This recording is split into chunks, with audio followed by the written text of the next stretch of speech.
ሰውና መለኮት ሲገናኙ ቴዎፈኒ ሲሆን መለኮታዊ መገለጥ ሲመጣ ዮሐንስ እንደሞተ ሰው ሆንኩኛል። ስጋው መቅለጥ ጀመረ። የተከፈተ ሰማይ መስኮት ያሳየውና ወደዚህ ውጣ ይለዋል። ልክ ወደዛ ሲወጣ ከታች አይቶ የነበረው 7 አብያተ ክርስቲያናት ትርምስምስ ያሉ ውስጣቸው የሚነቀፍ ያለባቸው ነውረኛ ነገር ያለባቸው ኤልዛቤልን የታገሱ የመጀመሪያ ፍቅራቸውን የተው 7 የተለያዩ አብያተ ክርስቲያናት እንደ መልካቸው የተመለከተውን ነገር ተናገረ። በዛ ውስጥ ሆኖ እያለ ወደዚህ ውጣ ነው። ወደ ላይ ሲወጣ ደስ የሚል ነገር ይመለከታል።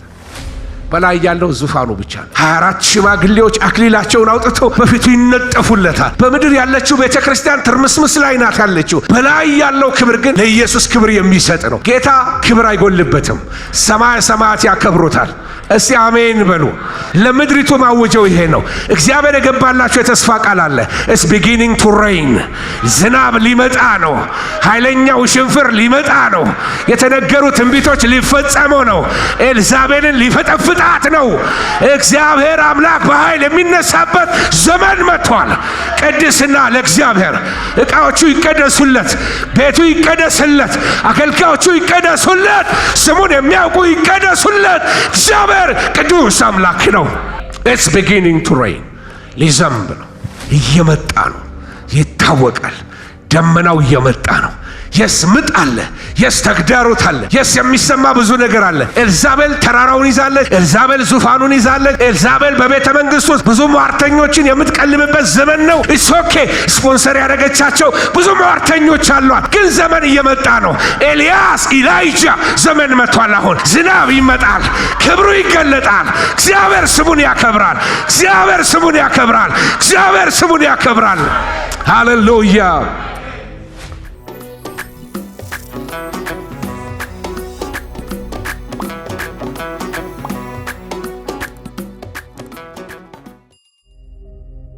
ኢሳይያስ 6 ላይ ካለ ቃል እንነጋገራለን። የትምህርት ርዕስ መስጠት ቢያስፈልገው ቴዎፈኒ ይላል። ቴዎፈኒ ማለት ቴኦስ ኤንድ ፋኔሮስ የሚል 2 የግሪክ ቃላቶች ተደምረው ነው። እሱም የመለኮት መገለጥ ማለት ነው። በኢሳይያስ ምዕራፍ 1 ላይ የሚገርሙ ታሪኮች ትመለከታላችሁ። ከዛ በፊት አንዳንድ ታሪኮችን እነግራችኋለሁኝ። በአንድ ዘመን ላይ በተለይ በመካከለኛው ዘመን የነበረ ጣሊያናዊ የዶሚኒካን ካቶሊክ መምህር ነው። የካቶሊክ ቄስ ነው እና የሥነ መለኮት ምሁር ነው። ቶማስ አኩዊናስ ይባላል። በጣም በብዙ መጽሐፍ ላይ ስሙ የተጠራ ሰው ነው። የአርስቶትልን ፍልስፍና ተከታይ የነበረ ሰው እና የጻፋቸው መጽሐፎች በጣም ስመጥር የሆኑ ሱማ ቴዎሎጂዬ፣ ሱማ ኮንትራ ጀንቲሌስ የሚል ወይንም ጀንታይልስ የሚል ጽሑፎች በጣም ካቶሊኮች የሚያነቡት መጽሐፍ አለው። በዛ በመካከለኛው ዘመን ላይ ብዙ ገጣሚ ነው። ብዙ ዜማዎችን ጽፏል። የጸሎት ድርሳናትን ጽፏል እና እንደውም በጣም ታዋቂ ከመሆኑ የተነሳ ቶማሳውያን የሚባሉ ተከታዮች ነበሩ። ወይንም ደግሞ ቶሚዝም የሚባል ሙቭመንት ነበረ። በጣም ተከታይ ነበረው እና በጣም ሊቅ ነው። በጣም አዋቂ ነው። ይህን ያነሳውላችሁ ለምንድን ነው? በአንድ ዘመኑ ላይ እንደዚህ ብሎ ተናገረ። ከዚህ በኋላ ምንም ማድረግ አልችልም ይላል። ብዙ መጽሐፍቶችን ጽፍ ያለው የጻፍኳቸው ሁሉ ገለባዎች ናቸዋል። ምክንያቱስ በጣም የከበረ መገለጥ በላይ ላይ መጥቶብኛል፣ ግን ዘመን ያልቋል። መጽሐፍም ለመጻፍ ጊዜ የለኝም። እስከ ዛሬ የጻፍኳቸው ሁሉ ገለባዎች ናቸው አለ። ረብ የሌላቸው ነው። ዓለም ያደነቃቸው ጽሑፎቹም በሙሉ ገለባ እንዲሆኑ ያደረገው ነገር የጌታ ኢየሱስ ክርስቶስ በሕይወቱ መገለጥ ነበረ። ክብር ለእግዚአብሔር ይሁን። ሁሉን እንደ ጉድፍ እቆጥራለሁ እንዳለ ጳውሎስ፣ ቶማስ አኩዊናስም የሚለው ይሄንን ነው። ሁሉን እንደ ጉድፍ እንዲቆጥር አደረገው። ዝና ያወጣለትን መጽሐፎችን ሁሉ በጣም ይንቃቸው ጀመር። በመለኮታዊ መገለጥ አልጻፋቸውም። የዚህ አርስቶስን ፍልስፍና ወስደው ካቶሊሲዝምን ወይንም የካቶሊክን እምነት ፍልስፍናዊ እንዲሆን ካደረጉት ስነ መለኮት አዋቂዎች አንዱ ነበር። ቶማስ መንፈሳዊ ነገር አገኘው። ወገኖቼ ዛሬ ቴዎፈኒ መገለጥ ብርሃን ሲበራልን፣ ጌታ ሲገለጥልን፣ አይኖች ሲከፈቱ የሚገርሙ ነገሮችን ጌታ በሕይወታችን ውስጥ ያሳልፋል። እግዚአብሔር ዛሬ የአይን መከፈት ያርግልን። ወገኖቼ ሆይ ይሄ መለኮታዊ ኢንካውንተር ወይንም መለኮታዊ መገለጥ ወደ ሕይወታችን ሲመጣ እንደ ጳውሎስ የሚያረገን ነገር ይኖራል። ማለት የሚያስጥለን እንደ ሞተ ሰው የሚያረግ እንደ ዲዳ የሚያረግ ኃይለኛ መገለጥ ነው። ከዚህ በፊት ገብርኤል መጥቶ አያውቅም። ገብርኤል መጥቶ ዘካርያስን ሲያናግረው በመሰዊያው ቀኝ ቆሞ ያናግረው ነበር። እስከ ዛሬ ድረስ አይሁዶች በመሰዊያ ቀኝ ቆመው በፍጹም አምልኮ አያደርጉም። ያ ቦታ የገብርኤል ቦታ ነው ብሎ በስተግራ ነው የሚቆሙት፣ ከፍርሃታቸው የተነሳ ማለት ነው። መልአክ ተገልጦ ሰው ዲዳ መሆን ከቻለ ኢየሱስ ሲገለጥ በፍጥሞ ደሴት የሆነውን ተመልከቱ። ዮሐንስ የሚናገረኝን ድምፅ ለመስማት ዞር ባልኩኝ ጊዜ ይላል እንደ ሞተ ሬሳ ወደኩኛል። እንደ ሞተ ተዘረረ። ምን አይነት ልምምድ ይሆን ይሄ? ያለ አይደለም አንዳንድ ፌክ የሆኑ ልምምዶች አሉ፣ እሱን አይደለም ብለው። ነገር ግን መንፈስ ቅዱስ በእውነት ሲዘርራቸው ያየዋቸው ሰዎች አሉ። ይዘርራችሁ ጌታ ዛሬ አሜን በሉ። በመንፈስ መዘረር በረከት ነው። ካናዳ ውስጥ አንድ ኃይለኛ ሪቫይቫል ተነሳ። በዚህ ሪቫይቫል በጣም የካናዳ መንግስት ለ5 ለ6 ዓመት ያህል ገና ቶሮንቶ ኤርፖርት ስታርፉ የሚሰጣቸው ብሮሹር ላይ እንደ ቱሪስት ዴስቲኔሽን የዛች ቤተክርስቲያን ስም ነበር የሚጻፈው። ሰዎች ከተለያየ ዓለም ሰዎች ይመጡ ነበረ ለፈውስ ለተአምራት። በአይኔ ያየሁትን ነገር እነግራቸዋለሁ። አንድ የማገለግላት እህት ጥርሴን ትላለች፣ ይሄ ከዚህ እስከዚህ ጥርሷ ተበላሽቷል። ያንን ለማስለወጥ ኢንሹራንስ የላትም፣ በጣም ትቸገራለች። እና አንድ ማታ ላይ ጸልያ በቃ ጌታ ነካት እና በነጋታው ስትነሳ ከዚህ እስከዚህ ድረስ በአይኔ ያየሁትን ነው የምነግራቸው። ከዚህ እስከዚህ ድረስ ጥርሷ አዲስ ጥርስ ነው፣ ነጭ ጥርስ አይደለም፣ ለየት ያለ ጥርስ ነው። ዴንቲስቷ ጋር ሄዳ ስታናግረው ይሄ እንዴት ሊሆን ይችላል አላት። ይኸው ተመልከተው እንትን ያለ ፋይል እጅ ላይ ነው ያለው። ስንት ዓመት የኔ ዴንቲስት ነህ፣ የተቦረቦረውን አይተሃል፣ ስንት የተሰነጣጠቀውን አይተሃል፣ የተበላሸውን። አፏን ከፍታ አሳየ። ቸርች ላይ መጣ ስትነግረኝ አፍሽን ክፈች አልኳት። ጌታ ያደረገውን አፏን አርጌ በቃ ተመልከት። በጣም ተአምራዊ ጥርስ ነበር። እስከ ዛሬ በሕይወት አለች። እንደዚህ ሰዎች የጌታ መንፈስ ነክቷቸው ሲነሱ በሕይወታቸው ላይ ተአምራት ይሆናል። አሜን አሜን። ኢየሱስ ክርስቶስ ሕያው ጌታ ነው። እንዲሁ አለ አይደለም ወገኖች፣ ከመለማመድና ከመኖር የተነሳ ይሄ ምንድነው የሚባለው ፋሚሊያሪዝም የመላመድ ነገር ስላለ እግዚአብሔር ከዛ መንፈስ ይጠብቃቸው። እግዚአብሔር አይለመድም። መንፈስ ቅዱስ ድንቅ የሚያደርግ ጌታ ነው። ይሄ ቴዎፈኒ ስለሚባል ነገር በመጽሐፍ ቅዱስ አዲስ ነገር አይደለም። አብርሃም ተለማምዶታል። ዘፍጥረት 12 እግዚአብሔር ለአብርሃም ተገለጠለት ይለናል መጽሐፍ። ዝም ብሎ አይነት ልምምድ አይደለም፣ የሚለውጥ ልምምድ ነው። ያዕቆብ በጵንኤል ዘፍጥረት 32 ላይ ሄዳችሁ ስትመለከቱ ያዕቆብ በጵንኤል ከመልአኩ ጋር ታገለ፣ ከእግዚአብሔር ጋር ታገለ። ህይወቱ ተለወጠ፣ እንደሌላ ሰው ሆነ። በጣም ደስ የሚለው ነገር እግዚአብሔር ምንድን ያለው? እግዚአብሔርንም ሰውንም አሸንፈሃልና አለው። ስምህ ማን ይባላል? እስራኤል አይደለም? አሸናፊ ትባላለህ ተባለ። የሚገርመው እግዚአብሔርን አሸነፈ የተባለለት ሰው እኮ እንዲሁ እግዚአብሔርን አሸንፎ ሳይሆን እግዚአብሔርን ያሸንፈው ተሸንፎ ነው። የተሸነፉ እግዚአብሔርን ያሸንፋሉ። ሰረንደር በማድረግ ለጌታ የምትሸነፉ ሰዎች አሸናፊ ትባላላችሁ። ፈቃዳችሁን ያሸነፋችሁ፣ እልሃችሁን ያሸነፋችሁ፣ ካራክተራችሁን የጎሰማችሁ እናንተ አሸናፊዎች ትባላላችሁ። ሙሴ በቁጥቋጦ መካከል እግዚአብሔርን ተመለከተ። የሚለውጥ ክብር በፊቱ መጣበት። ጫማውን አስወለቀው፣ አካሄዱ ለወጠው። ሃሌሉያ! ክብር ለእግዚአብሔር ይሁን።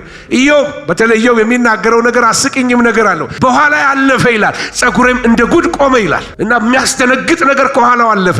ይሄ ሪል የሆነ ቢይንግ ነው። ሪል የሆነ እግዚአብሔር መገኘት ነው ማወራችሁ። ይሄን ረሃብ ውስጣችሁ እንዲገባ በኢየሱስም ስለእናንተ ጸልያለሁኝ ወገኖች። ይሄ ረሃብ ይመለስ ወደ ቤተ ክርስቲያን። ክብሩን የመመኘት ክብሩን የመጠማት ዋላ ወደ ውሃ ምንጭ እንደምትናፍቅ ነፍሴ እንዲሁ አንተን ትናፍቃለች እንዳለ ይሄ ረሃብ በውስጣችሁ ይግባ። የተሰላቻችሁ ነገር ሁሉ ድግግም የሆነባችሁ እግዚአብሔር በመንፈሱ ሪስቶር ያደርጋችሁ። እንደገና የሚፍለቀለቅ መንፈስ፣ የሚንተከተክ መንፈስ በውስጣችሁ ያስገባ።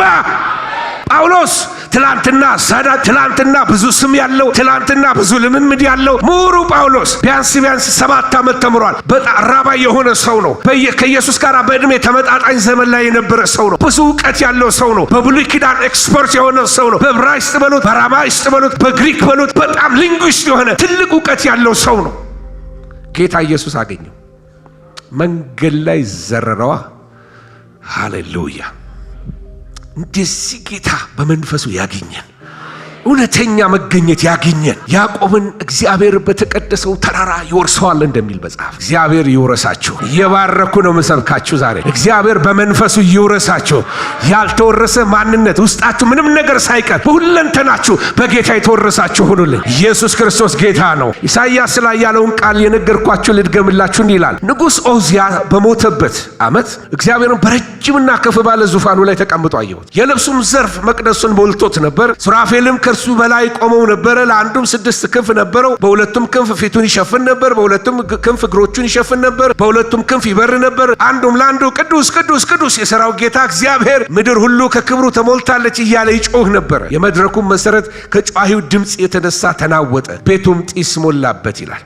ቀጥዬ ላንም እኔም ከንፈሮቻቸው በረከሱ ሕዝብ መካከል በመቀመጤ ዓይኖቼ የሠራዊት ጌታ ንጉሡን እግዚአብሔርን ስላዩ ጠፍቻለሁ፣ ወዮልኝ አለ። ከሱራፌልም አንዱ እየበረረ ወደ እኔ መጣ። በእጁም ከመሠዊያው በጉጠት የወሰደውን ፍም ነበረ። አፌንም ዳሰሰበትና እነሆ ይህ ከንፈሮችን ነክቷልና በደልህም ካንተ ተወገደ፣ ኃጢአትህም ተሰረየልህ አለኝ። የጌታም ድምፅ ማንን እልካለሁ? ማንስ ይሄድልናል ሲል ሰማሁ። እኔም እነሆኝ እኔን ላከኝ አልኩ ይላል። እግዚአብሔር ስም የተባረከ ይሁን። በዚህ ቦታ ላይ የምትመለከቱት ነገር የመጀመሪያው ነጥብ ማሳያችሁ ነገር ኦሲያ በሞተበት ዓመት ብሎ የሚናገረው ልምምድ አለ። ወደዛ ሂስቶሪካል ወደሆነ ታሪካዊ ወደሆነ ነገር አሁን ሰዓት ስለሌለ መግባት አልፈልግም። ነገር ግን አንድ ነገር አጥርቶ ተመልክቷል። ይሄ ቴዎፈኒ፣ ይሄ መገለጥ ጥርት ያለ መገለጥ ነው። አንደኛ አየሁት የሚለው እግዚአብሔርን ምን አረኩት ነው የሚለው። አየሁት፣ ክላሪቲ፣ ጥርት ያለ እይታ ሲያገኝ ትመለከታላችሁ። እግዚአብሔር እንዴት ናየው? እግዚአብሔር ሕያው ነው። እንደ ንጉሡ ኦሲያ አልሞተም።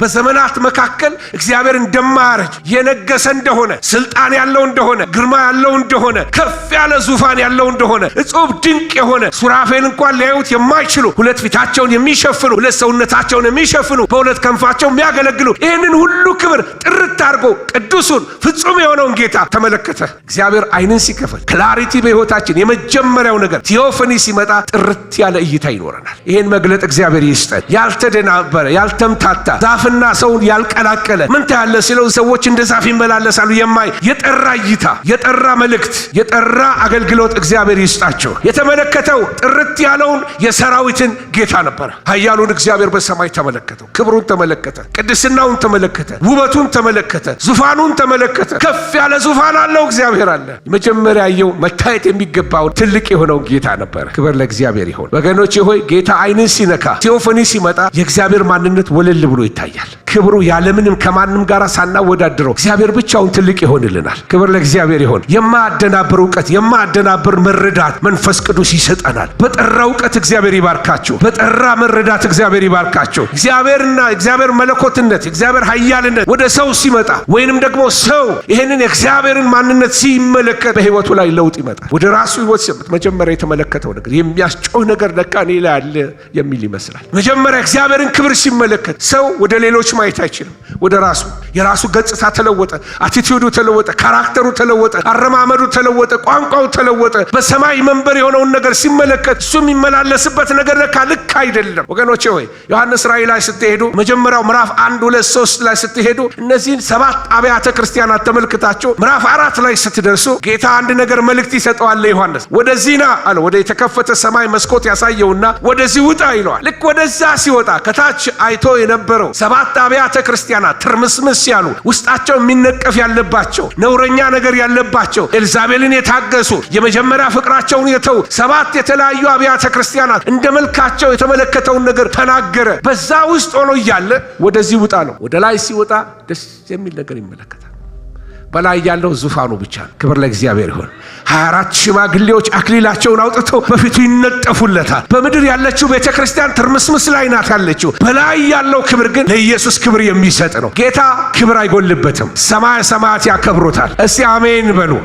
መላእክት ያመልኩታል፣ ቅዱሳን ያመልኩታል፣ ሱራፌሎች ያከብሩታል፣ ቅዱስ ይሉታል። ያለና የነበርክንህና ልትመሰገን ይገባሃል እያለ ሰማይ ያመሰግነዋል። ክብር ለመድኃኔዓለም ይሁን። እስቲ ክብር ለጌታ እንሰጠዋለን እኛም።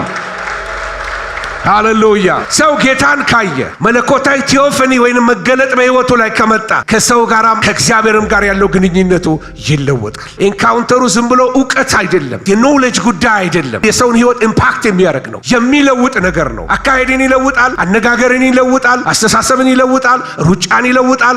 አሳዳጁን አምላኪ ያደርገዋል፣ አገልጋይ ያደርገዋል፣ ሚስዮናዊ ያደርገዋል። ገዳዩን፣ አሳሪውን፣ የሚያሰቃየውን ሰው መንገድ ላይ አግኝቶ ቴዎፈኒ ዘርሮ ሕይወቱ ተለውጦ፣ ቋንቋው ተለውጦ፣ ንግግሩ፣ አገልግሎቱ ሲለወጥ ትመለከታላችሁ። ከጳውሎስ መገለጥ አንዱ ከሚገርመኝ ገላትያ 3:13 ላይ በእንጨት የተሰቀለ ሁሉ የተረገመ ነው ተብሎ ተጽፏል። ይሄ ራባይ ሆኖ የነበረው እውቀት ነው፣ አይሁዳዊ ያለው እውቀት ነው። ቴዎፈኒ ካገኘ በኋላ ግን ነገር ግን ክርስቶስ ስለኛ በእንጨት ተሰቅሎ እርግማናችን ይሻረው ይለናል። ቴዎፈኒ ቴዎሎጂንም ይለውጠዋል። ቴዎፈኒ መገለጥ ከጌታ ጋር ኢንካውንተር ሰዎች ሲያገኛቸው መረዳታቸው፣ አስተምህሮታቸው፣ አገልግሎታቸው፣ ዜማቸው መለወጥ ይጀምራል። ጌታ ይንካ ዛሬ ማታ፣ መንፈስ ቅዱስ ይንካ ዛሬ ማታ። ከሌሎች ሰዎች ጋር ያለ ባህሪ ሁሉ ይለወጣል። ካራክተር ይለወጣል። ነጻ ባህሪዎች ይነቀላሉ በኢየሱስ ስም። አስቸጋሪ እሾች፣ ለበረከት እንቅፋት የሆኑ ይነቀላሉ በኢየሱስ ስም። ወገኖቼ ሆይ መጀመሪያ እንዳልኳችሁ ክላሪቲ እይታው ጥርት ያለ ይሆናል። ሰው ይሄ ቲዮፍኒ ወይንም መለኮታዊ መገለጥ ወደ ህይወቱ ሲመጣ። ሁለተኛው በህይወቱ የገጠመው ነገር ኢሳይያስ ራሱ ይናገራል። እግዚአብሔርን አየሁት ካለ በኋላ ኮንቪክሽን በህይወቱ ላይ መጣ። ይወቅሳል። ወዮ ለኔ እኔ ኃጢአተኛ፣ እኔ አንደበቴ የረከሰ፣ እኔ በኃጢአተኛ ሰዎች መካከል የምመላለስ። ጀጅመንታል መሆን አይቻልም በጌታ ፊት። ምክንያቱም መስታወቱ ራሳችንን ነው የሚያሳየን። ክብሩ ራሳችንን ያሳየናል። ኑሯችንን፣ አካሄዳችንን፣ አዋዋላችንን፣ ቋንቋችንን፣ አስተሳሰባችንን፣ ማይንድ ሴታችንን፣ ነገራችንን ሁሉ ሊገላልጠው ይጀምራል። ወገኖቼ ሆይ ስለዚህ መወቀስ ወደ ህይወቱ ሲመጣ ታያላችሁ። እኔ ብሎ ስለ ራሱ የሚናገረው ነገር አለ። እኔ ከንፈሮቼ የረከሱብኝ ሰው ነኝ። ወገኖቼ ሆይ የከንፈር መርከስ ለካ ጆሮንም ይዘጋል። የከንፈር መርከስ ለካ አይንም እንዳያይ ያደርገዋል። በአንደበት ቅድስና እግዚአብሔር ይባርካችሁ። አንዳንድ ጊዜ ቸርች ውስጥ የተደበቀ ያጋንንት ፕሮዳክሽን ማሽን ማምረቻ ቢኖር ይሄ የአሉባልታና የወሬ መንፈስ፣ ቤተ ክርስቲያንን የሚያረክስ መንፈስ፣ መንፈስ ቅዱስ እንዳይሰራ የሚከለክል በእንባ አልቅሰው በጾም ጸሎት ተደፍተው አገልጋዮች የእግዚአብሔር ክንዶች ተነስ ብለው አልቅሰው ሲመጡ ሰማይን የሚዘጋ ነገር ቢኖር አሉባልታ፣ ወሬ፣ ውሸት። እግዚአብሔር ይህን መንፈስ ይውጋው። ያረክሳል። ተራ መንፈስ፣ የመንደር መንፈስ ነው። እግዚአብሔር ይህን መንፈስ ይውጋው። ተጸየፉት በኢየሱስ ስም። ምክንያቱም ይሄ ሰው ምን አለ? እኔ ከንፈሮቼ የረከሱብኝ ነኝ። ከንፈሮቻቸው ደግሞ በረከሱባቸው ሕዝብ መካከል በመቀመጤ አይኖቼ ደግሞ የሰራዊት ጌታ እግዚአብሔርን በማየታቸው ቲዮፈኒ በማግኘቴ ወዮልኝ። የረከሰ ሰው ዲዘርቭ የማያደርገውን መገለጥ እያየሁ ነኝ ያለሁት። ስለዚህ ወዮልኝ እያለ መጮህ ጀመረ። ወዮልኝ።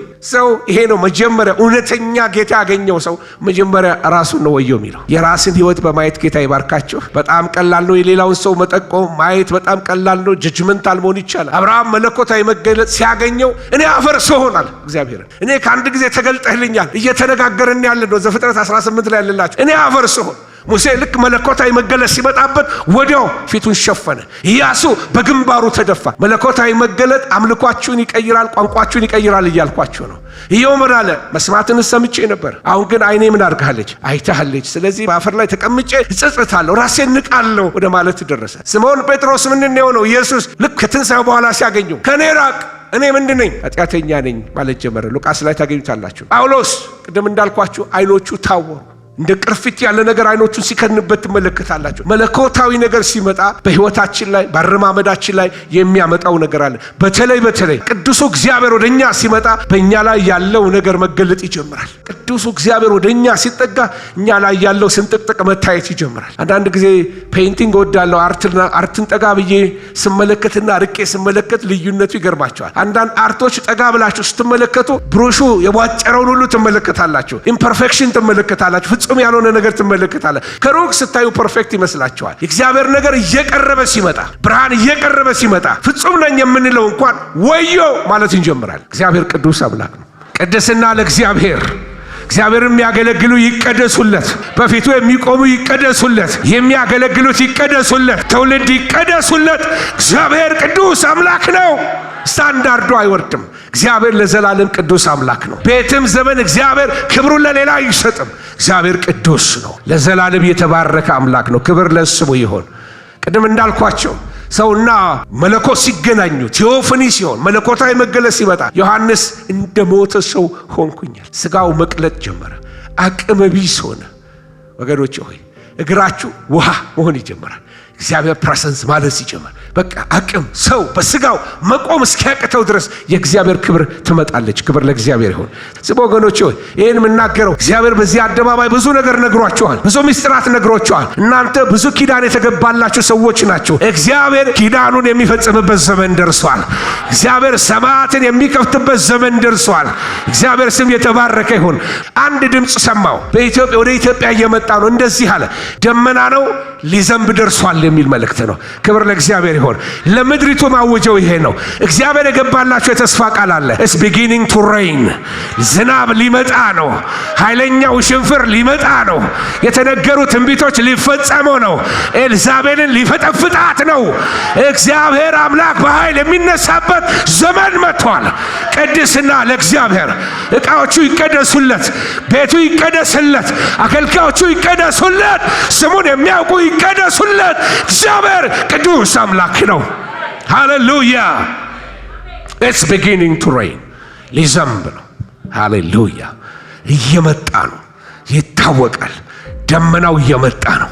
የስ ምጥ አለ፣ የስ ተግዳሮት አለ፣ የስ የሚሰማ ብዙ ነገር አለ። ኤልዛቤል ተራራውን ይዛለች፣ ኤልዛቤል ዙፋኑን ይዛለች። ኤልዛቤል በቤተ መንግስት ውስጥ ብዙ ሟርተኞችን የምትቀልምበት ዘመን ነው። ኢትስ ኦኬ። ስፖንሰር ያደረገቻቸው ብዙ ሟርተኞች አሏት፣ ግን ዘመን እየመጣ ነው። ኤልያስ፣ ኢላይጃ ዘመን መጥቷል። አሁን ዝናብ ይመጣል፣ ክብሩ ይገለጣል። እግዚአብሔር ስሙን ያከብራል፣ እግዚአብሔር ስሙን ያከብራል፣ እግዚአብሔር ስሙን ያከብራል። ሃሌሉያ።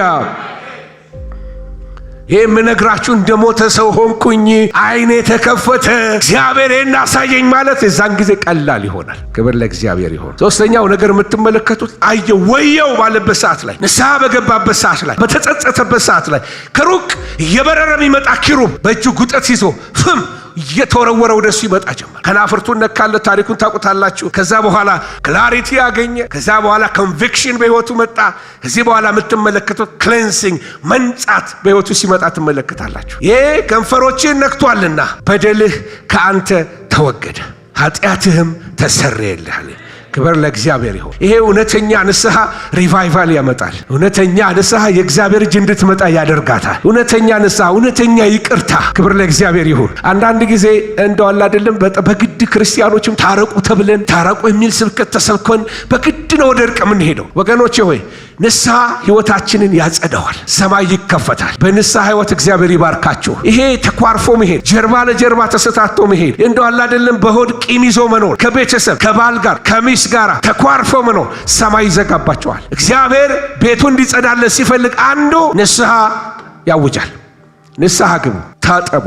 ከንፈሩ ብቻ አይደለም መታጠብ ያለበት፣ ሁሉ ነገር መቀደስ አለበት። ይቅርታን መሰጣጣት፣ አንዱ ወንድም ወንድሙን ይቅር ማለት፣ አገልጋይ አገልጋይን ይቅር ማለት፣ መተቃቀፍ፣ ወንድማማችነት፣ እውነተኛ ኮይኖኒያ፣ እውነተኛ የወንድሞች ህብረት ያስፈልጋል።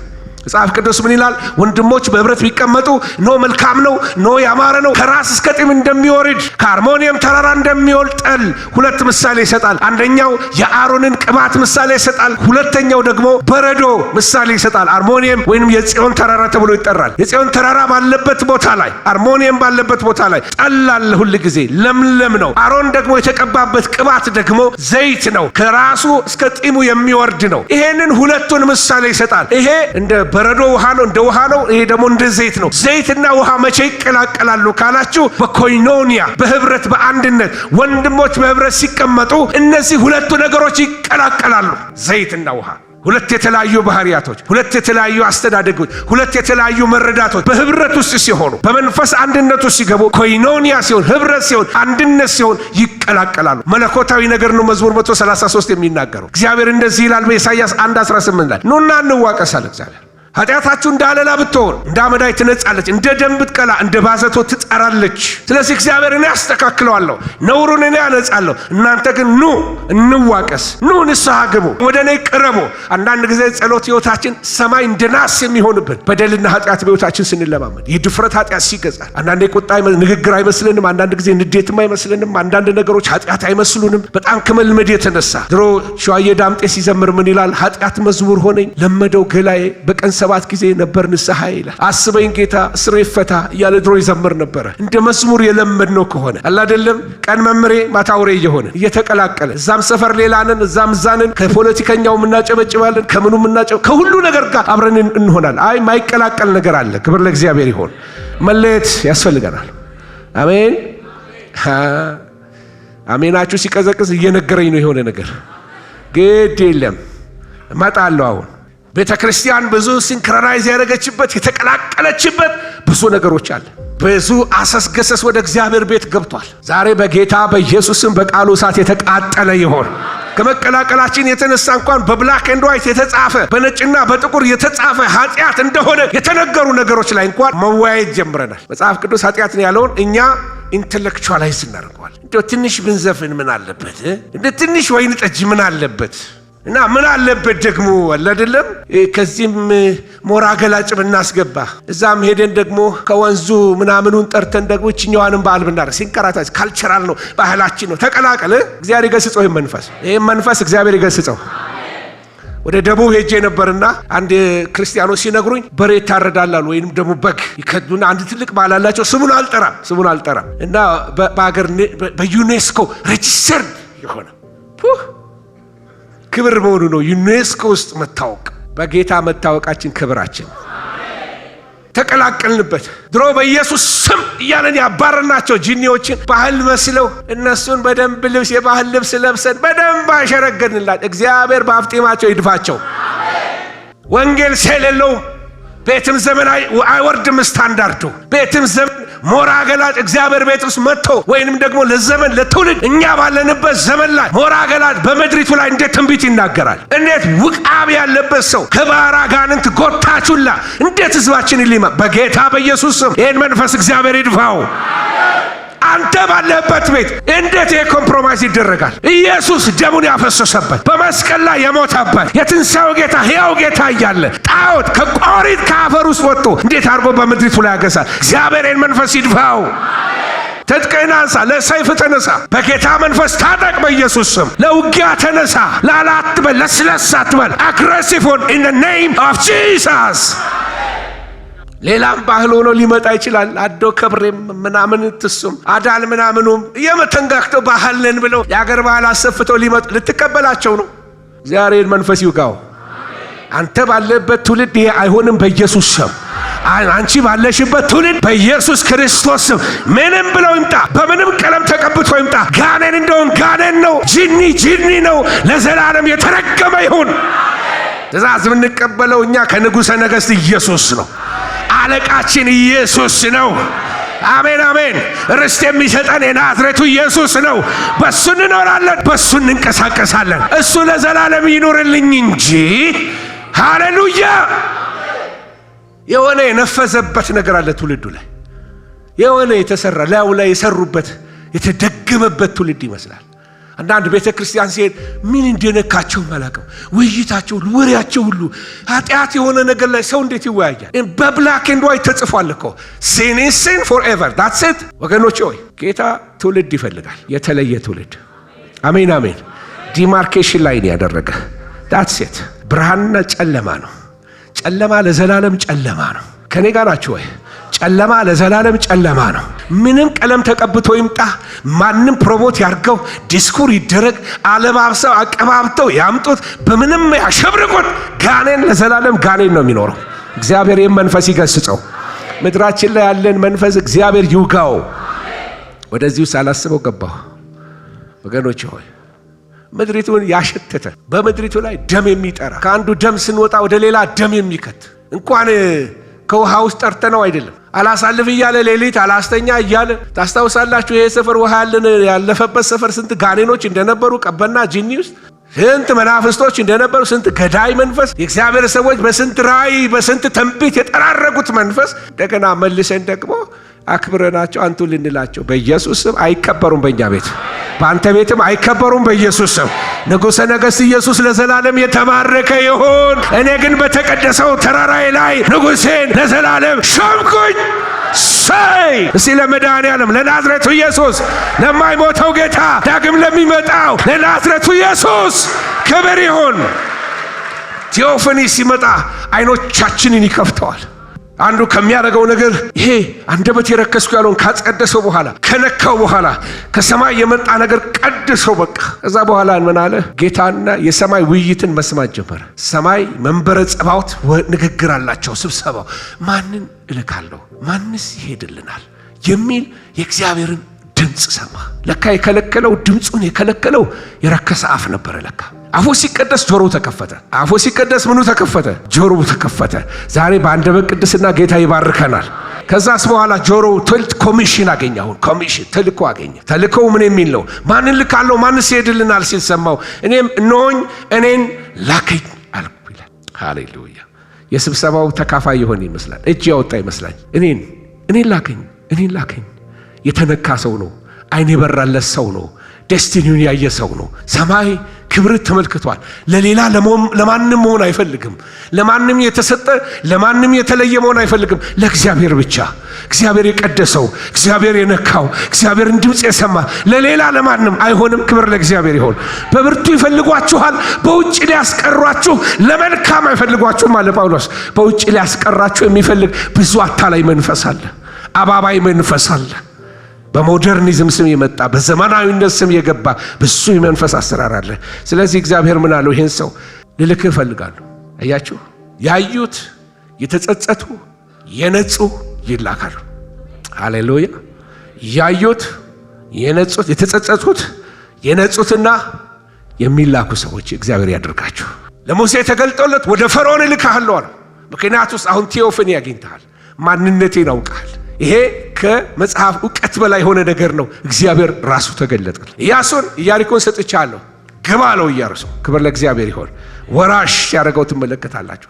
ስምዖንን ልክ ሲገለጥለት የኢየሱስ ማንነት ሰው አጥማጅ አደርግሃለሁ። ጳውሎስ ልልክህ ታይቼሃለሁ። አይን ሲከፈት በረከት አለው። ወገኖቼ ሆይ መጀመሪያው ያልኳችሁ ነገር አጥርቶ ማየት ነው። ጌታ ሲነካ አንድ ጊዜ ኦዚያ በነበረበት ዘመን ተለማምዶት የማያውቀው ኦዚያ በሞተበት ዘመን ላይ አጥርቶ ማየት ጀመረ። አንዳንድ ነገር እግዚአብሔር ከፊታችሁ ዞር ያደርጋል አጥርታችሁ እንድታዩ። አንዳንድ ጊዜ የምትወዱትንም ነገር ሁሉ በቃ እግዚአብሔር ለዓላማው ጨካኝ ነው ይላል የድሮ ጴንጤ አይደለም። እግዚአብሔር ለዓላማው ጨካኝ ነው። በቃ ዞር ያደርጋል፣ ያለ ገላጋይ ያገኛል። ክብር ለእግዚአብሔር ይሁን። በቃ ለኦዚያ ደረት ደቅቶ ይሆናል። ለምን ወሰድክብኝ ብሎ ደረት ደቅቶ አልቅሶ ዋይ ብሎ ሊሆን ይችላል። ግን እሱ በሞተ በዓመቱ አይኑ ተከፈተለት። የሰማይ ዙፋንን መመልከት ጀመረ። ኃይለኛ ልምምድ ነው ወገኖች። እኔ ዛሬ ማወራችሁ ስለ ልምምድ ነው። ኢንካውንተር ነው ማወራችሁ። በጌታ በኢየሱስ ስም ዛሬ መንፈስ ቅዱስ ይርዳችሁ። ዛሬ እኔንም ይርዳኝ። አሜን። ከዛ በኋላ ሲጸጸት ያላችሁ አጥርቶ አየ፣ በራሱ ተጸጸተ፣ አካሄዱን አስተካከለ። ከዛ ለጌታ ሰሬንደር ተማረከ። በቃ አይ ሰሬንደር ቱ ዩ፣ በቃ አሸንፈኸኛል፣ ተማርክ ያለው ያንተ ነኝ ነው። ምን ላድርግ ሲለው እኔ ያለው እኔን ምን አድርገኝ ላከኝ። እግዚአብሔር የነካቸው ይላካሉ። ክብሩን ያዩ ይላካሉ። ባላየነው ነገር መልእክተኛ ልንሆን አንችልማ። ባላየነው ነገር አንድ ጊዜ አንድ ሯጭ ነበር፣ ኩሲና አኪማስ ታስታውሷቸዋላችሁ? እየሮጡ መልእክተኞች ሆነው የአቤሴሎምን መሞት ተንደርድረው እየሮጡ ሊያወሩ ነው የሚሄዱት እና ኩሲ ኢትዮጵያዊ ነው በነገራችን ላይ። እና ኢትዮጵያዊ መቼም ሯጭ ማነው አይችለውም፣ ፈጣን ሯጭ ነው። ግን የዛለታ አኪማስ ቀደመው እና አንፎርቹኔትሊ እና አኪማስ አቋርጦት ሄደና ዳዊት ጋር መጣና ንጉሥ ሆይ ምን ወሬ ያለህ ነው? የሆነ ግርግር ነበር። ምንድነው መልእክት? የሆነ ብቻ እኔ ስላክ የሆነ ነገር ተፈጥሯል እዛ ጫካው አካባቢ ግርግር ነበረ።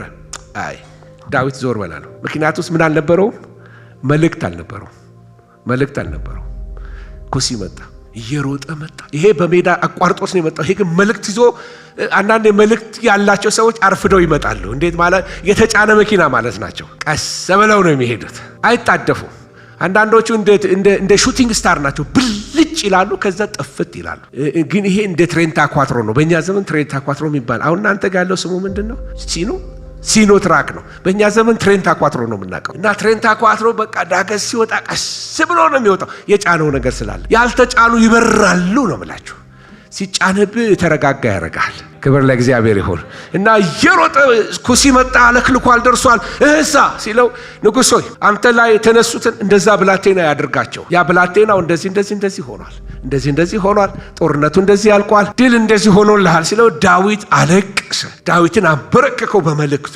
ወገኖቼ ሆይ መልእክተኛ ለመሆን ከጌታ ጋር መጀመሪያ መቆየት አለብን። ክብር ለእግዚአብሔር ይሁን። እየተገለጠ የሰማው ነገር አለ። ሌሎች እሱ ሲሰማ እሱ መልእክት ሲቀበል ከንፈሩ ሲነጻ ድል ሲያደርግ እግዚአብሔር ከሱ ጋር ድል ሲያደርግ ይሄ ሰውዬ እግዚአብሔር ረስቶታል፣ ጥሩ ያገለግል ነበር፣ አሁን ደከመ ይላሉ። ኖ እየተጫነ ነው። የረፈደብህ የመሰለ ሰው አለ። እየተጫንከ ነው። መልእክት እየጫነብህ ነው። ኤክስፔሪየንስ እየጫነብህ ነው። ተሞክሮ እየሞላብህ ነው። ክብር ለእግዚአብሔር ይሁን። ከነጻ በኋላ መልእክት ሲያገኝ ግን ተስፈነጠረ። በቃ እዛ መልእክት ይናገር ጀመር፣ ለመንደሮች ይናገር ጀመር። በጣም የሚገርማቸው ኢሳይያስ ከምዕራፍ 1 እስከ 6 የተናገረውና ከ6 በኋላ ያለ መልእክቱን ብትመለከቱ ኮምፕሊትሊ የተለያየ ነው። ኢሳይያስ 53ን ሲነግረን፣ ኢሳይያስ 42ቶቹ ሲነግረን ስለ ምድረ በዳው ማበብ፣ ስለ መሲሁ፣ ስለሚመጣው ጌታ፣ ስለ መገረፉ፣ ስለ ሞት ሞቱ፣ ስለ ትንሣኤው 66 መጽሐፍ ነው። እንደው ሙሉ መጽሐፍ ቅዱስ ነው ይሉታል። የብሉይ ኪዳን ሙሉ መጽሐፍ ቅዱስ ይሉታል። 66 ምዕራፍ ስላለ ወገኖች አስደናቂ መልእክት የተሞላ መልእክት ነበረው ኢሳይያስ። ለምን? እግዚአብሔርን አይቷል። ልምምድ አለው። አይኑ ተከፍቷል። ዛሬ በጌታ በኢየሱስ ስም ጸሎቴ ይሄ ነው። ለዚህ ቤት አይን እንዲከፈት፣ ንጉሱን በውበቱ እንድንመለከተው፣ ዘመኑን አይደለም ንጉሱን እንድናየው፣ ውበት እንዲመለስ፣ ጸጋ እንዲመለስ። አሜን አሜን።